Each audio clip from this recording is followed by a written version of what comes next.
le contamos que precisamente la noche del 24 de diciembre habrá diferentes puntos donde se ofrecerán cenas aquí en la capital. Aquí le contamos.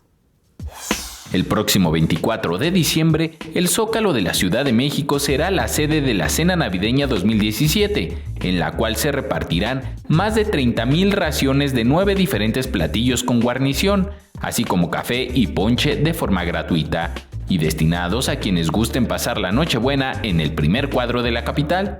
Así lo informó el jefe de gobierno Miguel Ángel Mancera, tras degustar lo que ofrecerán los comedores comunitarios en esa fecha en el Zócalo. A nuestros compañeros y compañeras de los comedores comunitarios les agradecemos, están riquísimos todos los platillos que nos acaban de mostrar y este será pues el menú. Como ven ustedes lo estamos mejorando, estamos ampliando hasta 9 diferentes platillos para esta cena.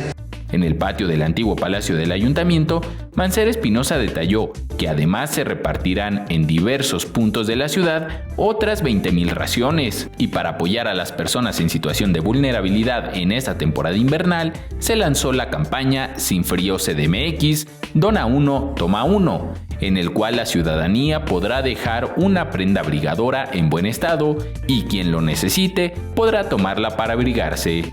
Estamos viviendo una temporada de frío muy severa, con alertas hasta alerta roja, quiere decir bajo cero, temperaturas bajo cero, 3 grados bajo cero. Tuvimos alerta en varias de las delegaciones de las zonas altas y alerta naranja en otras tantas delegaciones. Entonces es muy importante que participemos.